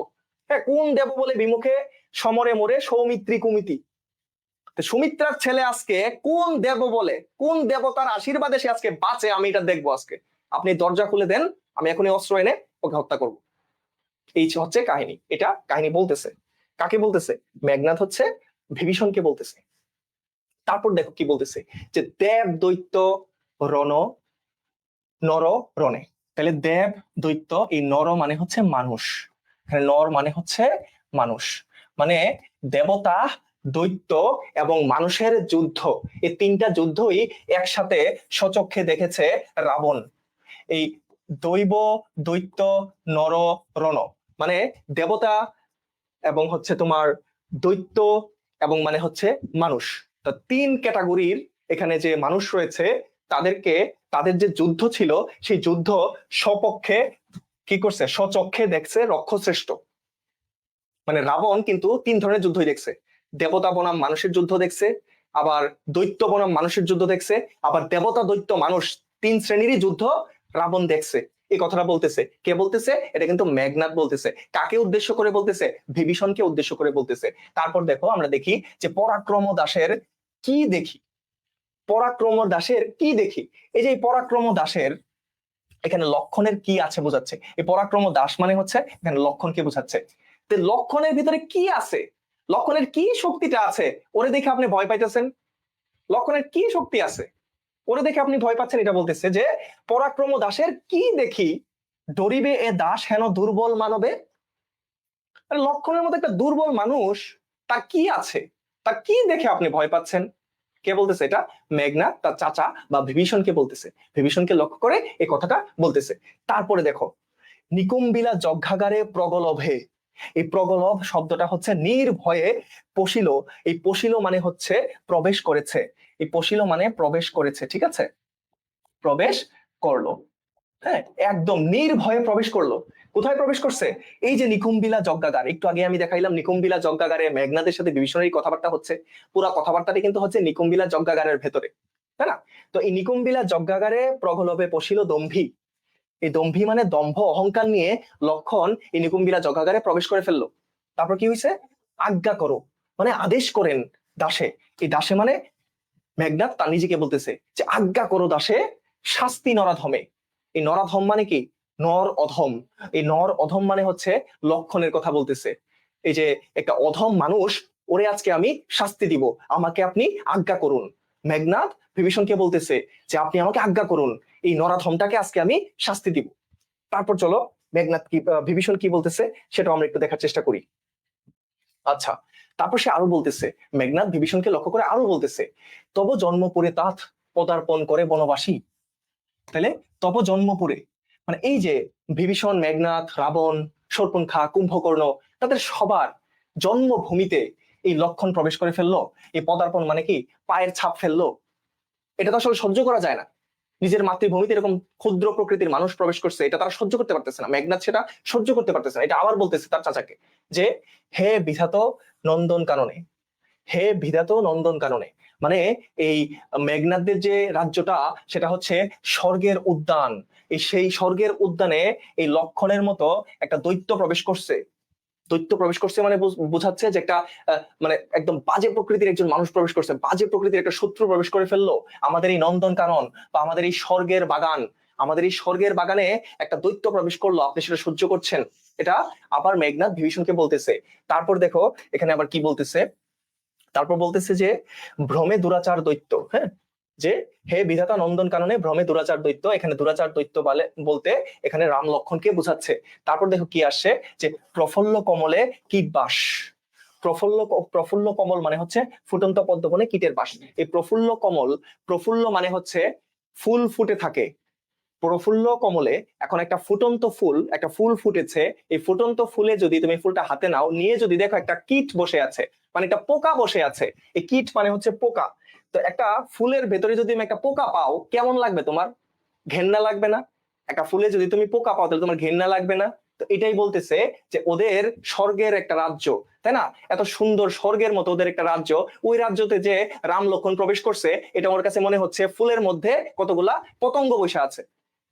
এইরকম ভাবে ঘৃণ্য ভাবে মেঘনাদ সেটা দেখতেছে এটা, এবং তার চাচাকে বলতেছে যে প্রফুল্ল কমলে যদি কীট বাস করে কেমন লাগবে? পোকা যদি ফুলের মধ্যে থাকে কেমন দেখা যাবে বলেন তো? খুব বাজে লাগবে না? এটা কাদেরকে উদ্দেশ্য করে বলছে? ওই যে রাম লক্ষণকে। তারা তাদের এই পবিত্র ভূমিতে, এই সুন্দর স্বর্গের রাজ্যটাতে এসে ঘুরে বেড়াচ্ছে, হত্যা করছে ওদের মানুষদেরকে। হ্যাঁ, এই জিনিসটা বলতে গিয়ে সেই কথাটা বলেছে। এখন বলে, এখন দেখো আবার মেঘনাদ কি বলতেছে, কহতাক সহিব কেমনে। ওই যে বলতেছে এইটা আমি কিভাবে সহ্য করব?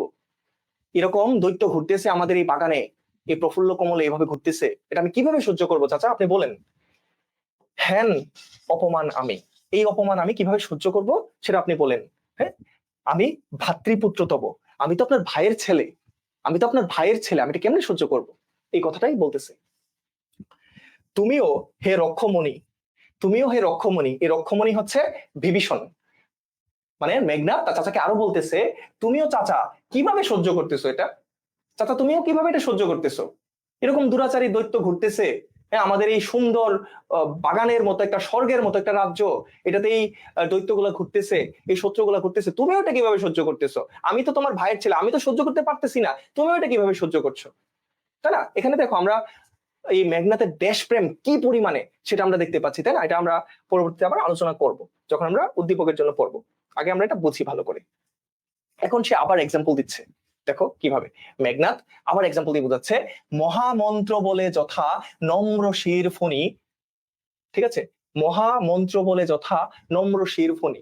দেখো আমরা সাপুরে দেখছি না, সাপুরেরা কি করে মন্ত্রতন্ত্র পরে সাপকে বশে নিয়ে আসে না, তো এটাই বলতেছে যে মহামন্ত্র দিয়ে সাপকে যেমন মানুষ বশে নিয়ে আসে, তোমাকেও কি এই রাম এবং লক্ষণ এই মন্ত্র বলে বশে নিয়ে আসছে, এটাই বলতেছে মেঘনাদ বিভীষণকে। দেখো মন্ত্রের কারণে সাপ যেভাবে মাথা নিচু করে, তুমিও কি এই মন্ত্র বলে কি হয়েছ, মাথা নিচু করছো।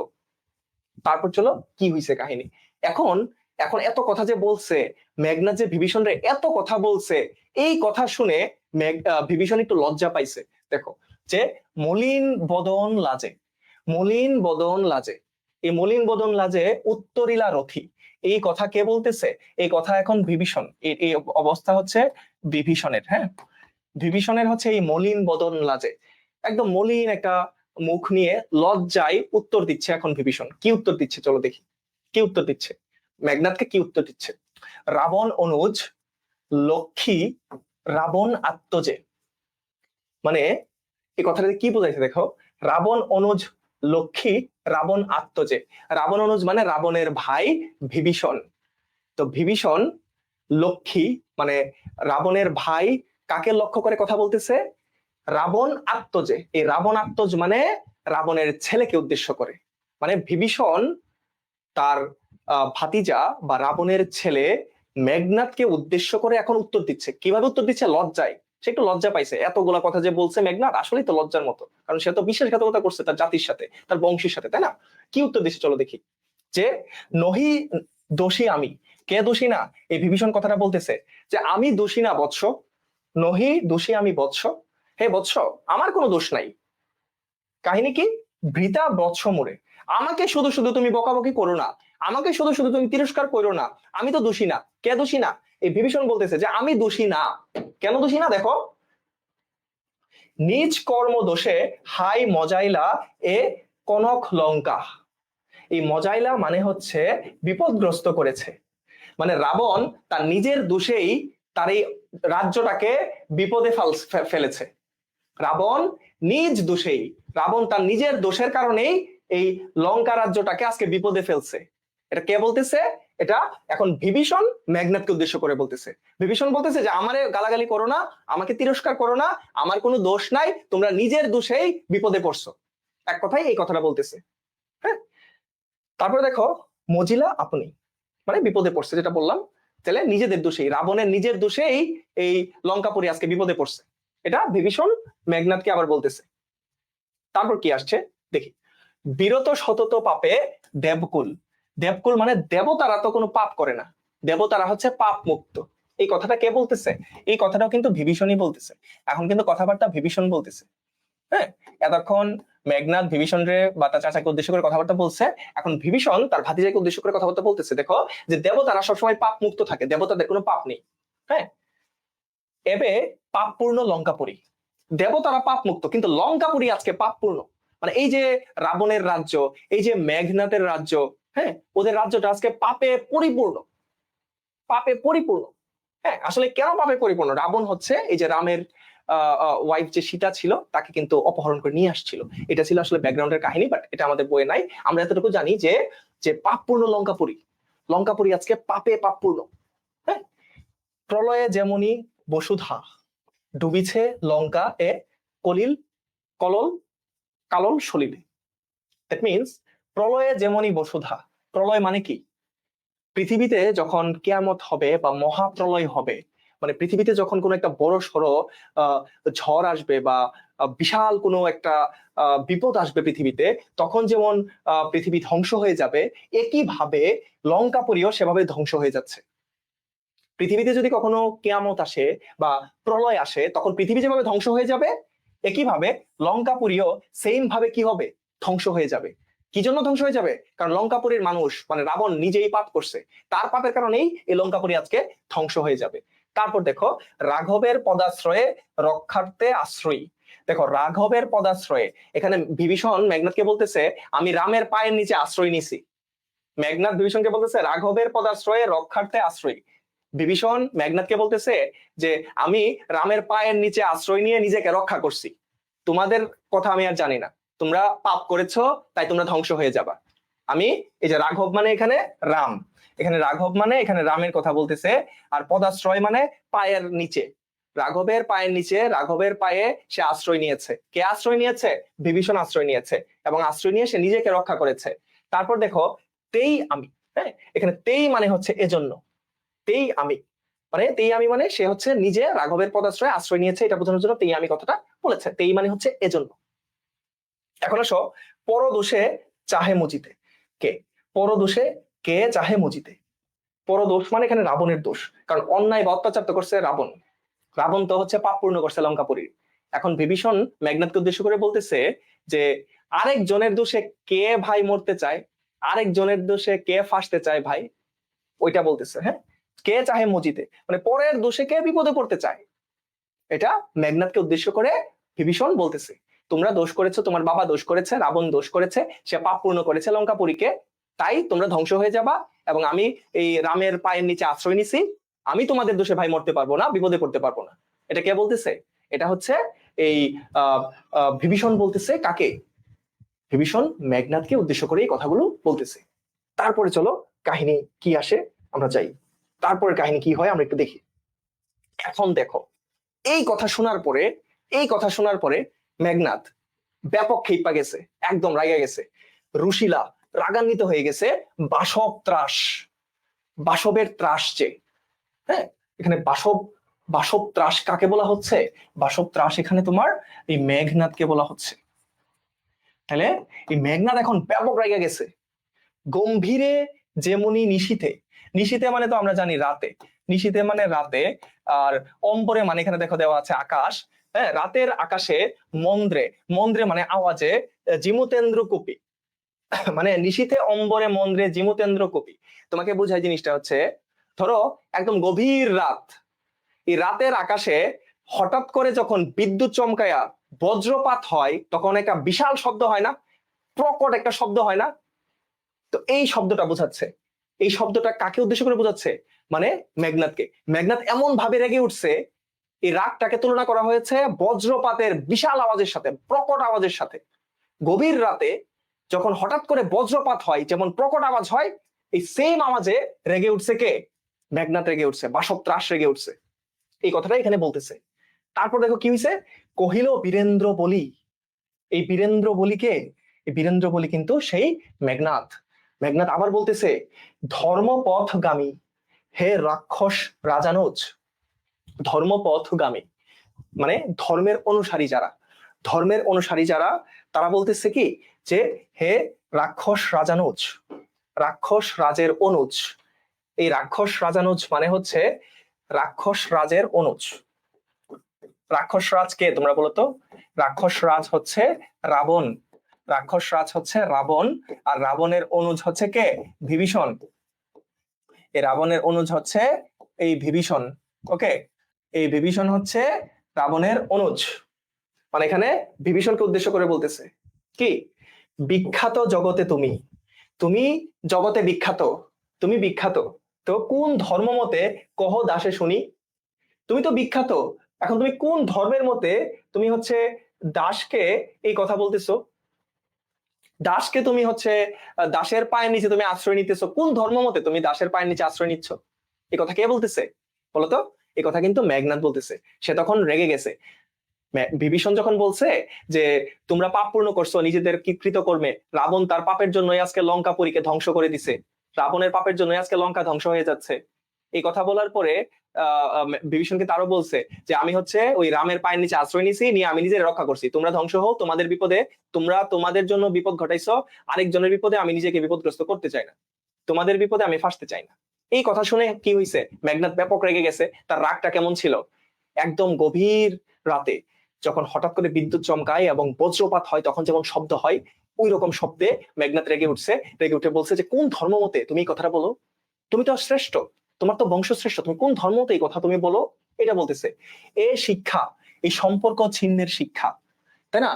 বিভীষণ কি করছে, তার ভাইয়ের সাথে, তার ভাতিজার সাথে সম্পর্ক ছিন্ন করে সে রামের সাথে চলে গেছে, রামের দলে চলে গেছে, সে রামের দলে চলে গেছে। তাই জন্য বলতেছে যে এই শিক্ষা হে রক্ষবর কোথায় শিখিলে। এই রক্ষবর মানে হচ্ছে কাকে উদ্দেশ্য করে বলতেছে? বিভীষণকে উদ্দেশ্য করে বলতেছে। বিভীষণকে কথা বলতেছে। এই রক্ষবর হচ্ছে এখানে বিভীষণ, এখানে বিভীষণ, ঠিক আছে? এখানে বিভীষণকে উদ্দেশ্য করে বলতেছে যে তুমি এই যে আত্মীয়তার সম্পর্ক ছিন্ন করা, এই সম্পর্ক, এই শিক্ষাটা তুমি কোথায় পেয়েছো? কই এই শিক্ষা পাইছো তুমি? তারপর দেখো কি হয়েছে, কিন্তু বৃথা গঞ্জিত মা। এই গঞ্জি মানে আমরা একটু আগে কি পড়ছিলাম বলতো? গঞ্জি মানে হচ্ছে এই যে বকা দেয়া, হ্যাঁ, বকা বা হচ্ছে তিরস্কার করা, তিরস্কার, হ্যাঁ, তিরস্কার। যে তোমাকে বৃথা তিরস্কার করি, তোমাকে তিরস্কার করার আসলে কিছু নাই। হেন সহবাসে হে পিতৃব্য বর্বরতা কেননা শিখিবে। আমরা বলি না যে সৎ সঙ্গে স্বর্গবাস, অসৎ সঙ্গে সর্বনাশ। আমাদের পিতা মাতারা বলে না যে খারাপ সঙ্গের সাথে মিশবা না, খারাপ ছেলে মেয়ের সাথে মিশবা না, তাহলে তুমিও খারাপ। এই অসৎ লোকের সাথে যখন তুমি মিশছো, এই রাম লক্ষণ তো অসৎ, এই অসৎদের সাথে মিশছো, তাহলে তো তুমি অসৎ শিক্ষাই পাবা। এটাই বলতেছে হেন সহবাসে হে পিতৃব্য বর্বরতা কেননা শিখিবে। এই অসৎ লোকদের সাথে চললে তুমি তো বর্বরতা এমনি শিখবা, এমনি তো তুমি অসৎ হবা। তোমাকে আর গালিগালাজ না করি, তোমাকে আর তিরস্কার না করি, অসৎ মানুষের সাথে মিশছ, বর্বরতা তুমি শিখবাই, স্বাভাবিক।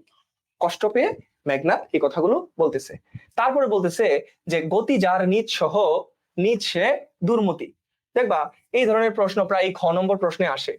তোমরা যদি কবিতাটা ভালো করে বুঝো, খুব ভালো এমনি পারবা। এই লাইনটা যদি বুঝো এমনি পারবা। গতি যার নিজ সহ মানে নিচু প্রকৃতির যার বন্ধু, যার বন্ধু হচ্ছে খারাপ নিচু প্রকৃতির, তৃতীয় শ্রেণী, থার্ড ক্লাস আমরা বলি না যে খারাপ প্রকৃতির মানুষ যার বন্ধু, সে নিজ সে দুর্মতি, মানে সে তো অসৎ বুদ্ধির অধিকারী হবেই। নিজ সে দুর্মতি, এই দুর্মতি মানে হচ্ছে অসৎ বুদ্ধি। যার বন্ধু খারাপ তার বুদ্ধিও খারাপ হবে, যার বন্ধু খারাপ সে তো খারাপ বুদ্ধি অর্জন করবে। সো দ্যাটস ইট, এটাই ছিল তোমাদের মেইন কবিতাটা, ঠিক আছে? এই ছিল আমাদের কবিতা। এখন তোমরা আমাকে বলো যে তোমরা কি কবিতাটা ভালো করে বুঝতে পেরেছো? যারা একটানা ক্লাসটা করেছো, যারা ক্লাসটা একটানা করেছো, বলো তো বুঝতে পেরেছো কিনা? হ্যাঁ, প্রায় 27 জন ক্লাসটাতে এখনো অ্যাক্টিভ আছো, তোমাদেরকে সবাইকে ধন্যবাদ। বলো তো বুঝতে পেরেছো কিনা? গল্পের মতো মনে হয়েছে কিনা? গল্পটা তোমরা এক ঠেলা এখন গল্পটা বলতে পারবা কিনা? গল্পটা এক ইয়েতে বুঝতে পারবা কিনা? পুরা গল্পটা হয়েছে কোথায়? পুরা কাহিনীটা হয়েছে নিকুম্ভিলা যজ্ঞাগারে। বিভীষণ লক্ষণকে এই যজ্ঞাগারে প্রবেশ করতে সাহায্য করছে, এবং মেঘনাদ তো হচ্ছে পূজা করতেছিল অগ্নিদেবতার, বৈশানরের পূজা করতেছিল। পূজারত অবস্থায় হঠাৎ করে দেখে যে মেঘনাদ দরজার নিকুম্বিলা যজ্ঞাগারের দরজা দ্বারে আছে এবং তার সামনে লক্ষণ। তখন সে বুঝে গেছে যে আসলে তো বিভীষণ কি করেছে, বিশ্বাসঘাতকতা করেছে, মির্জাফরি করেছে। তখন বিভীষণ এবং মেঘনাদের যে কথাবার্তা হয়েছে এটা নিয়ে আসলে কবিতাটা। সে বলছে, অনেকগুলা কথা বলছে যে এই রাম লক্ষণকে কেন সে ফার্স্টে কি করার চেষ্টা করেছে, তার চাচাকে কনভিন্স করার চেষ্টা করেছে, বোঝানোর চেষ্টা করেছে যে আপনি হচ্ছে এই নিচু প্রকৃতির মানুষদের কথা ভুলে যান, চলেন আমাকে অস্ত্রাগারে যাইতে দেন, আমাকে দরজা ছেড়ে দেন, আমি গিয়ে ওকে হত্যা করি। কিন্তু অ্যাকচুয়ালি আলটিমেটলি কি হয়েছে? বিভীষণ কিন্তু তার কথা শুনে নাই, বিভীষণ আলটিমেটলি বিশ্বাসঘাতকতাতেই ছিল, এবং শেষ পর্যন্ত এই লক্ষণ কিন্তু মেঘনাদকে হত্যা করেছিল। ঠিক আছে, এই পর্যন্ত সবাই বুঝেছো? ওকে,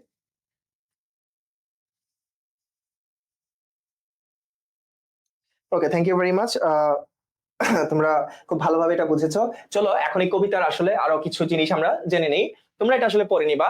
এই যে রাবণের আরেকটা নাম হচ্ছে রক্ষশ্রেষ্ঠ, আমি তোমাদেরকে বলেছিলাম। দেখো রামের আরেক নাম হচ্ছে রাঘব, এবং রামকে অধম হিসেবে গণ্য করা হয়েছে কবিতায়। কুম্ভকর্ণকে ওই শুলি শুম্ভনিব। শুলি শুম্ভনিব আসলে কি? ওই যে শিবের মতো, তাই না? শিবের মতো, শিবের মতো, শিবের মতো। এখানে শুলি শুম্ভনিব বলতে তোমার বইয়ে বলা আছে দেখবা শুল পানি দেবতার মতো। এই শুল পানি দেবতা হচ্ছে শিব, যার হাতে একটা শুল থাকে, ত্রিশূল থাকে, তাই না? এই শুলি শুম্ভনিব মানে ত্রিশূল যুক্ত। হ্যাঁ, তাহলে এই কুম্ভকর্ণ হচ্ছে শুলি শুম্ভনিব বা শিবের মতো, তার একটা ত্রিশূল আছে। আর বিভীষণ মানে হচ্ছে তাঁত। তাঁত মানে ওই যে চাচা, কার চাচা? মেঘনাথের চাচা। পিতৃব্য, পিতৃব্য মানে হচ্ছে চাচা বা পিতার তুল্য। তারপর রক্ষরথী, রক্ষরথীও হচ্ছে কার বর্ণনা? এই বিভীষণের বর্ণনা। বীর কেশরীও বলা হচ্ছে বিভীষণকে। তারপর দেখো মহারথী ওনাকে বলা হচ্ছে, রথী বলা হচ্ছে, রক্ষমণি বলা হচ্ছে, রাবণ অনুজ বলা হচ্ছে। তাহলে এগুলো আমরা দেখলাম। আর রক্ষবর, ধর্মপথগামী, রাক্ষস সাজানোজ, এই সবগুলা বিশেষণ কাকে বলা হয়েছে? বিভীষণকে বলা হয়েছে। এই সবগুলা কথা আমরা পেয়েছি কার? বিভীষণের। যখন মেঘনাদ যখন বিভীষণকে উদ্দেশ্য করে কিছু বলেছে আমরা এগুলো পেয়েছি। আর মেঘনাদের কি কি নাম ছিল দেখো, মেঘনাদের অনেকগুলো নাম ছিল, তাই না? মেঘনাথের কি কি নাম ছিল দেখো, অরিন্দম, যে অরিকে জয় করছে, বাসব জয়ী, বাসবকে জয় করছে সে। তার আরেক নাম ছিল রাবণী, মানে রাবণের ছেলে, তার নাম হচ্ছে বাসবত্রাস, তার নাম ধীমান বা বুদ্ধিমান। সে নিজেকে দাস হিসেবেও বলছে, যে আমি দাস আপনি গুরুজন, এরকম বলছিল না, দাস হিসেবে বলছে। তারপর দেখো পরাক্রম দাস, বীরেন্দ্র বলি, রাবণাত্মজ, অস্ত্রহীন যোধে, তাই না? অস্ত্রহীন কাকে যুদ্ধছে? এই মেঘনাদেরই তো অস্ত্রহীন যুদ্ধ করার জন্য বলছে। আর লক্ষণের কি কি দেখো, লক্ষণ হচ্ছে চন্ডাল বা চারাল প্রকৃতি, তস্কর, চোর, রামানুজ, ক্ষুদ্রমতি, তারপরে সৌমিত্রী কুমিতি, তারপরে দম্ভী, তারপর বনবাসী, দুরাচারী দৈত্য। এই সবগুলা বিশেষণ কাকে উদ্দেশ্য করে বলা হয়েছে? লক্ষণকে। এমসিকিউতে যদি এগুলো আসে, আমরা যেন এগুলো আনসার করতে পারি। সো এই ওয়ার্ড গুলো আমাদের খেয়াল রাখতে হবে, ঠিক আছে? তারপরে আহ চলো আমরা দেখি মূল বক্তব্যের সারাংশটা আসলে কি। মেঘনাদের দৃষ্টিতে বিভীষণ হচ্ছে কি, দেখো, বিভীষণ রামের পক্ষে গিয়ে চাচা হয়েও শত্রু পক্ষে যোগ দিয়েছে, যা মেঘনাদের কাছে এক অমার্জনীয় অপরাধ। এখানে মেঘনাদ হচ্ছে একজন দেশপ্রেমিক, দেশপ্রেমের প্রতীক। মেঘনাদ কিসের প্রতীক? মেঘনাদ হচ্ছে দেশপ্রেমের প্রতীক। আর বিভীষণ হচ্ছে মীর জাফরের প্রতীক। আমরা একটা শব্দ প্রায়ই বলি, একটা বাক্য আমরা প্রায়ই বলি না, যে ঘরের শত্রু বিভীষণ। ঘরের শত্রু বিভীষণ কথাটা কেন বলা হয় এখন বুঝতে পারছো? কারণ দেখো, এই যে রাবণ, রাবণের ভাই হচ্ছে বিভীষণ, আবার মেঘনাদের চাচা বিভীষণ, সে নিজের ঘরেই শত্রুতা করেছে, অন্য দলে চলে গেছে, তাই না? এগুলো অলরেডি তোমরা আশা করি বুঝে গিয়েছো। সো তো দেখবা এখানে কিছু বিষয় আছে, যেমন নিজ কর্মদোষে হাই মজাইলায় কনক লঙ্কা রাজা মজিলা আপনি। হ্যাঁ, তো এগুলো দেখবা যে প্রায় হচ্ছে খ নম্বরের প্রশ্ন আসে। আসলে এটা দ্বারা কি বোঝানো হয়েছে ব্যাখ্যা করো। খ নম্বর এরকম আসে না যে ব্যাখ্যা করো, বলো এখন কি তোমরা এগুলা ব্যাখ্যা করতে পারবা? যে নিজ কর্মদোষে হাই মজাইলা এ কনক লঙ্কা রাজ মজিলা আপনি, মানে নিজের দোষেই রাবণ কিন্তু এই লঙ্কা রাজ্যটাকে কি বিপদাপন্ন করেছে, বিপদে ফেলছে রাবণ তার নিজের দোষে। হ্যাঁ, এবং সে কি হয়েছে, নিজের দোষে বিপদাপন্ন করেছে রাজ্যটাকে, করে সে নিজেই বিপদে পড়েছে। হ্যাঁ, সে জানায় যে রামের আশ্রয় নিয়েছে লঙ্কার কল্যাণ ও ন্যায় প্রতিষ্ঠার জন্য। আর কে এ রামের আশ্রয় নিয়েছে? এই রামের আশ্রয় নিয়েছে হচ্ছে বিভীষণ। বিভীষণ রামের আশ্রয় নিয়েছে। আর এই রাবণ এবং মেঘনাদ বা হচ্ছে শলিশুম্ভ কুম্ভকর্ণ, তারা হচ্ছে বিপদগ্রস্ত হয়েছে। ওকে, এই কথাগুলো এখানে তোমরা দেখে নিতে পারো। তাহলে আমরা এটা দিয়ে একটু শেষ করে দিই যে কবিতার আজকে শিক্ষণীয় কি কি ছিল আমাদের। দেখো, সত্য ও ন্যায়ের পক্ষে দাঁড়ানোই প্রকৃত ধর্ম। হ্যাঁ, এগুলো দেখবা যে উদ্দীপকে আসতে পারে, যে উদ্দীপকে কি সম্পর্কে বলা হচ্ছে। উদ্দীপকটা ইঙ্গিত করছে সত্য ও ন্যায়ের পক্ষে দাঁড়ানোই প্রকৃত ধর্ম, দেশপ্রেম মহান, তবে অন্ধ আনুগত্য করা যাবে না। তারপর ক্ষমতা অহংকারের অবসান ঘটে অন্যায়ের পথে চললে, আর আত্মসম্মান ও নৈতিকতার সংঘাত জীবনের অনিবার্য অংশ। So thank you very much. Hopefully আজকের ক্লাসটা যারা করেছো এনজয় করেছো, খুব সহজভাবে বুঝেছো। তোমাদের হ্যাঁ যারা, হ্যাঁ ওকে, ধন্যবাদ তোমাদের সবাইকে, ধন্যবাদ। আশা করি যে আজকের ক্লাসটা তোমরা উপভোগ করেছো। আচ্ছা, তো তোমরা আজকের এই ক্লাসটা যারা উপভোগ করেছো তাদের জন্য একটু বলি, আমাদের কিন্তু একটা ইবিআই কোর্স লঞ্চ হচ্ছে, ঠিক আছে? ইবিআই মানে তো বুঝো, বাংলা, ইংরেজি এবং আইসিটি। ইংরেজি, বাংলা এবং আইসিটির কোর্স আমাদের খুব দ্রুত লঞ্চ হতে যাচ্ছে, ঠিক আছে? বাংলা, ইংরেজি, আইসিটির কোর্স খুব দ্রুত লঞ্চ হতে যাচ্ছে। আমি তোমাদের বাংলায় থাকবো, আমি তোমাদেরকে আইসিটিও পড়াবো, আর ইংরেজিতে মাস্টার টিচার রয়েছে অনেকজন, যারা তোমাদেরকে চমৎকার ভাবে সহজ ভাষায় ইংরেজি শেখাবেন। আর বাংলাতে আরো রয়েছেন শিক্ষক মন্ডলী, তোমাদেরকে চমৎকার চমৎকার ভাবে আজকে যেরকম ভাবে আমি পড়িয়েছি একদম গল্পের মতো করে সব পড়িয়ে দিব। আইসিটি পানির মতো করে সব বুঝিয়ে দিব। সো এই ইবিআই কোর্সটাতে তোমরা, আমাদের সামনে এটা লঞ্চ হবে, তোমরা চোখ রাখো আমাদের এই নেক্সট জেন ইনস্টিটিউটের পেজে, ঠিক আছে? তো hopefully thank you very much যারা শেষ পর্যন্ত ছিলা আজকের ক্লাসে, তোমাদেরকে অসংখ্য ধন্যবাদ। আজকের মতো আমাকে এখানে বিদায় নিতে হচ্ছে, অনেকক্ষণ তোমরা ধৈর্য ধরে বসেছিলা, তোমাদেরকে আবারও ধন্যবাদ জানিয়ে আমার আজকের ক্লাসটা এখানেই শেষ করছি। তোমরা সবাই ভালো থেকো, সুস্থ থেকো, আল্লাহ হাফিজ।